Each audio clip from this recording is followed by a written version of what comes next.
So the next speaker really focuses on helping businesses on how they can enhance their effectiveness and productivity. She helps executives and their teams to gain more cohesiveness in the context of their business strategy and the execution. She says the future is now.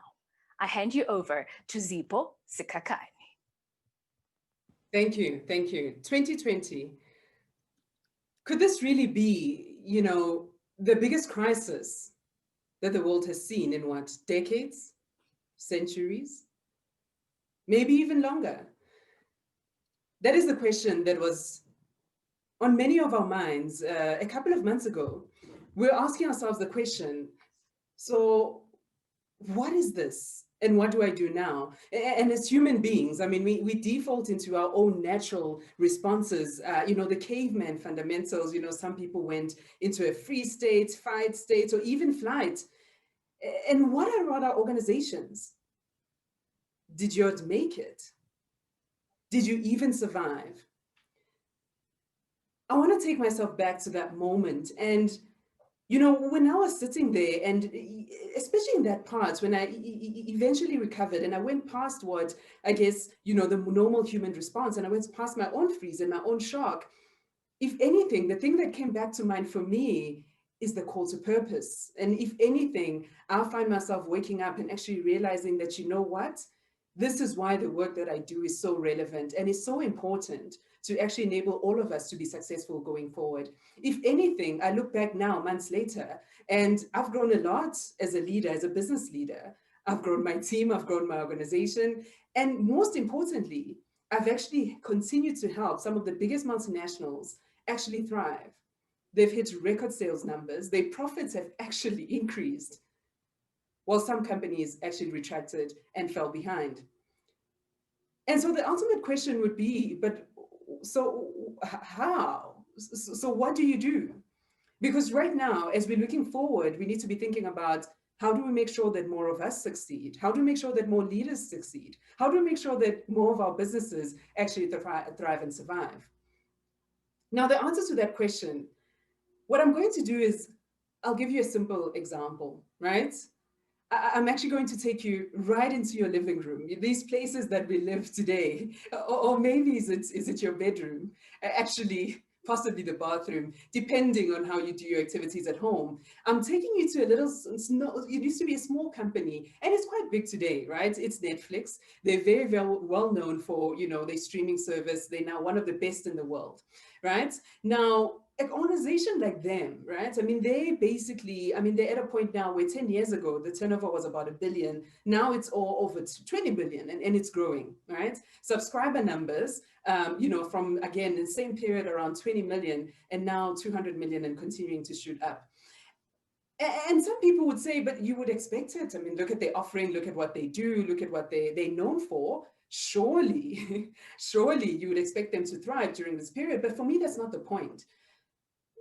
Did you actually know that they are one of the companies that actually succeeded during the 2008 financial crisis? Similarly, during the dot-com bubble a few decades ago. Now you ask yourself, what is it about them that was different, or even any of the organizations that did that well and continue to do that well?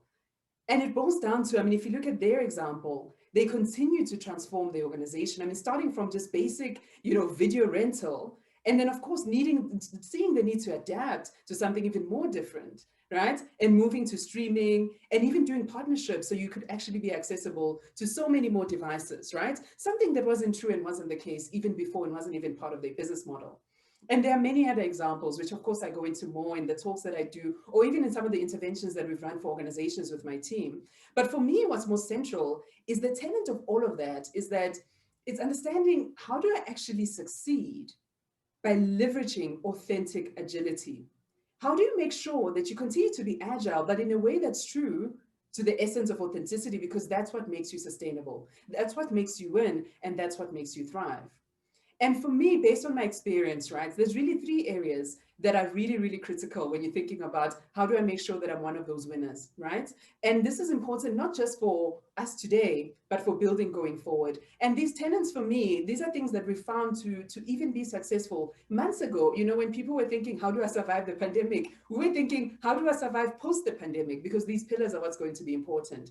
And you know, there's a quote actually by one of the CEOs of GE, and GE is also a client of mine. And they talked about, he said something about when the speed of change, right, outside is actually exceeding the speed of change inside, then you better know that it means the end is in sight. And so how do you make sure that yourself, how do you make sure that your organization can actually keep up and can actually continue to be relevant and adapt accordingly to succeed? The first tenets that I want to talk on, and I'll be brief on each. I mean, there's a whole wealth of knowledge and insights behind this, but it starts with at an individual level. I mean, ultimately, yes, we can talk about how we can optimize and really make our organizations effective, but what is sitting at the heart of all of them, right? It's us, the individuals, and more so, those of us who are actually leading. And the importance of authentic leadership is even more important now than ever before. And when I'm talking about authentic leadership, right, it's not about how you show up when you're at your best. It's how you show up when you're actually dealing with pressure, when you're actually struggling, when you are being tested as an individual. Can I actually make it? And can I actually lead with bounded calm and optimism? Something that's needed more and more and more as we go forward. Actually, a recent study showed in the UK that over 60% of leaders cannot cope under pressure. So which one are you? And what are you doing to make sure that you're doing the work that's needed to make sure that you're leading in a very, very strengths-based orientated? And by the way, there's a whole tool and set of techniques around that. Not just in a strengths-based approach, are you actually building yourself to a point where you can say, you know what? I know what it is that I don't know. I know when this is outside of my comfort zone. I know when it's time to call for help.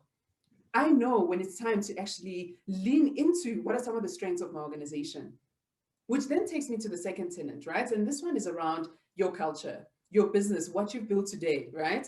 Now, the last couple of months have shown a lot of different businesses in terms of, was your culture ready to be resilient? Was it ready to make sure that you can actually survive whatever shock came to the system?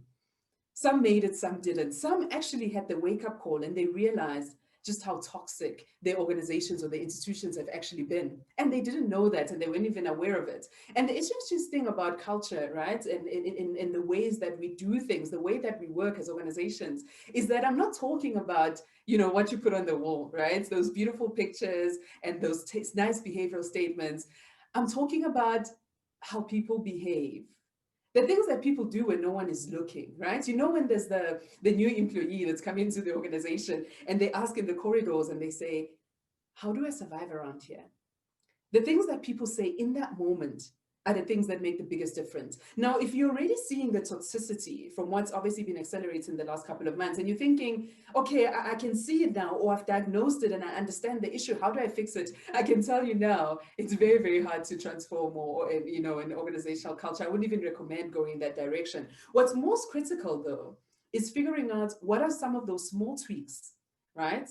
Those small changes that if you actually get them right, they could lead to a far better impact than what you can imagine. That 1% change that leads much more to an 80% impact quite immediately. And I can even share some of the, you know, the ones that we've found, you know, when we've run organizations, diagnostics in organizations, we've actually found the ones that seem to be consistent, particularly in the context that we're in now. Definitely one is your environment actually open enough for innovation? Is it one that's actually, are people operating from fear? Or is it an environment where I can actually come up with ideas? Because guess what? The best ideas are not going to come from the people at the top. They're not going to come from your trusted committees. They're going to come when you create an environment where people feel comfortable to build their ideas and actually bring them up to solve any issue. An environment that is inclusive, that actually caters for people, all kinds of backgrounds. You know, there's been a lot of noise around diversity and inclusion this year. And I'm thinking, if you haven't been fixing it all this time, then what have you been doing?